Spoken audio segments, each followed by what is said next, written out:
انسان کو اپنی زندگی حقیقت کے آئینے میں گزارنے کی کوشش کرنی چاہیے۔ بہت ساری خوش فہمیوں سے، بہت ساری غلط فہمیوں سے، بہت سارے دعووں سے اپنے آپ کو بچا کے رکھنا چاہیے۔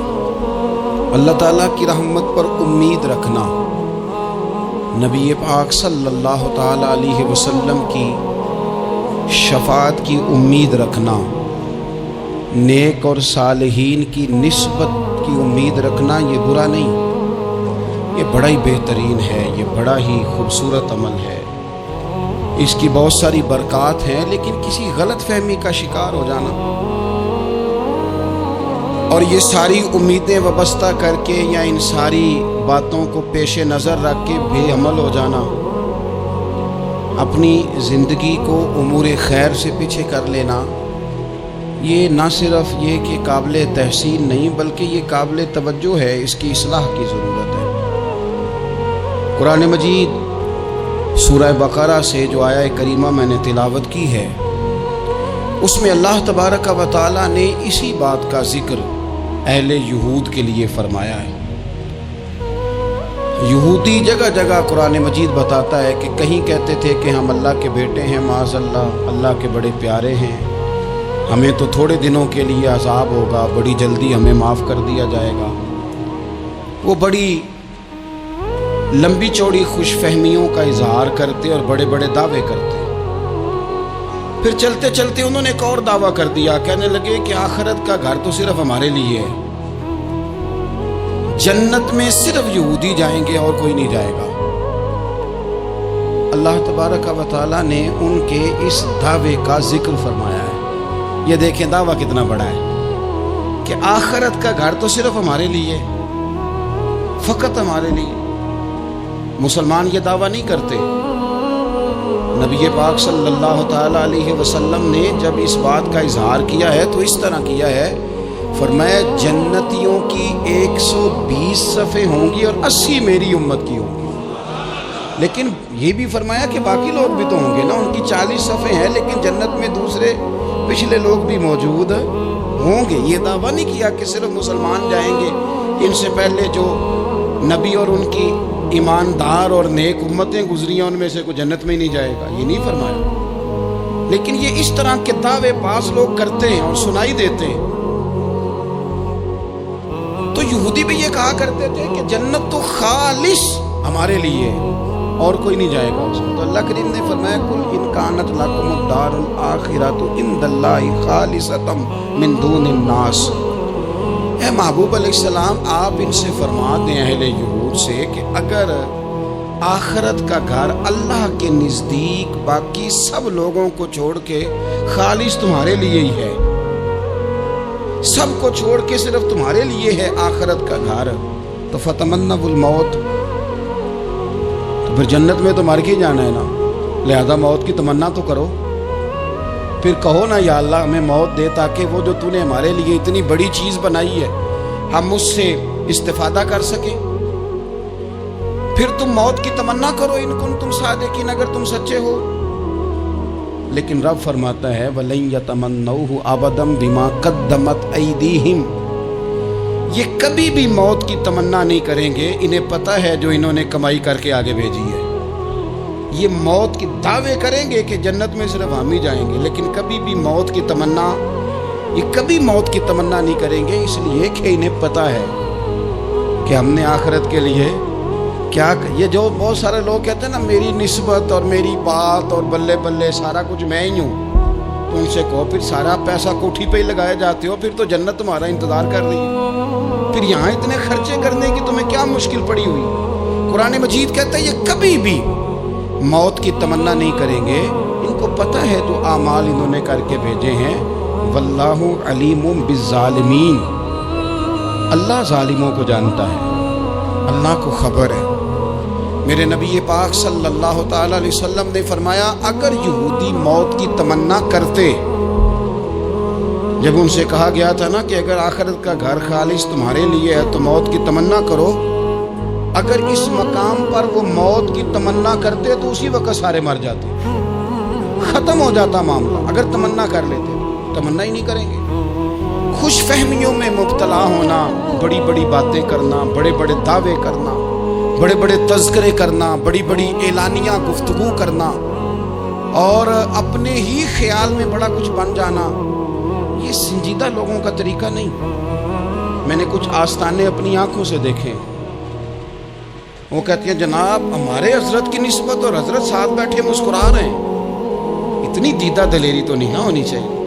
آپ اپنے سامنے سارا کچھ اپنے آپ کو کہلوا رہے ہیں، شیخ ہلکا ہلکا مسکرا رہے ہیں، ان سے پوچھیں تو کہتے ہیں جی میں تو نہیں کہتا، تو آپ کہتے نہیں تو منع کیوں نہیں کرتے؟ آپ خوش فہمیوں میں، نعت کا کھڑا ہوا ہے تو اس نے نسبت کی بات شروع کیا تو اللہ جانے وہ کدھر کا کدھر پہنچ گیا ہے۔ میں کہتا ہوں کون انکار کر رہا ہے نسبت کے فیض کا؟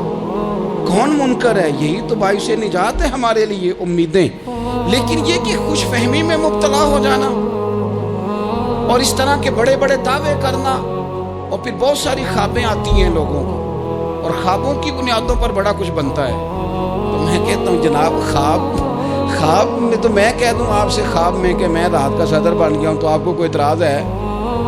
میں خواب میں بنا ہوں، آپ کو اس میں کیا اختلاف؟ حقیقت کی زندگی میں آئیں، حقیقت کی زندگی میں جتنے لوگ نیک ہیں، پرہیزگار ہیں، دعویٰ ہے غلامی کا، دعویٰ ہے نسبت کا، فلانی شے کا، تو پھر بھئی آپ نے اتنا مال کاہے کو جمع کر لیا ہے؟ پھر یہ کاریں، یہ بنگلے، یہ کوٹھیاں، یہ جائیدادیں، یہ جلسوں کی فیسیں، یہ نعتوں کی فیسیں، یہ کس لیے؟ پھر تو آخرت آپ کے لیے سجی ہوئی ہے، سنوری ہوئی ہے، پھر تو آپ اس طرف توجہ کریں۔ حقیقت پسندی کا مزاج جب تک قوموں میں نہیں آتا، قومیں اتنی دیر تک اپنی روحانی، اخلاقی اور کردار کی بلندی نہیں حاصل کر پاتی۔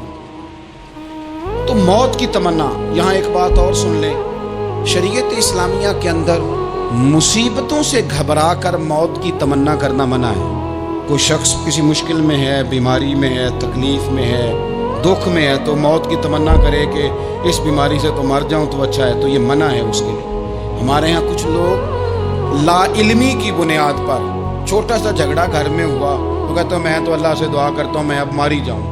بھائی آپ اتنی سی بات نہیں سہ سکے اور آپ نے اتنی سی بات پر اتنی بڑی بات کر دی کہ میں اب چلا ہی جاؤں، اور یہ جھگڑوں کے اندر عام لوگ کہہ دیتے ہیں، یہ منع ہے۔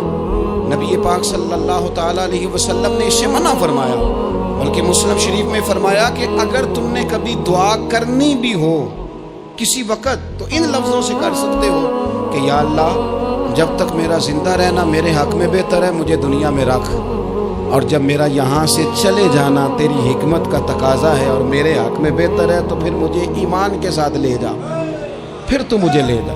تمنا موت کی کرنا اور مصیبتوں سے گھبرا کر کرنا، اور بھائی مشکلات میں جینا تو حسن ہے۔ اصل میں نا جس کی جان تھی نا اس کے نام نہیں نہ لگائی ہم نے کبھی بچوں کے نام لگا دی، کبھی کاروبار کے نام لگا دی، کبھی دوستوں کے نام لگا دی، پھر وہ بے وفا ہوا تو مرنے کو جی چاہا، وہ بے وفا ہوا تو مرنے کو جی چاہا، اس نے تنگ کیا تو مرنے کو جی چاہا۔ النبی اولا بالمؤمنین من انفسہم، اللہ فرماتے ہیں تم نہیں جان کے مالک، میرا نبی تمہاری جانوں کا مالک ہے۔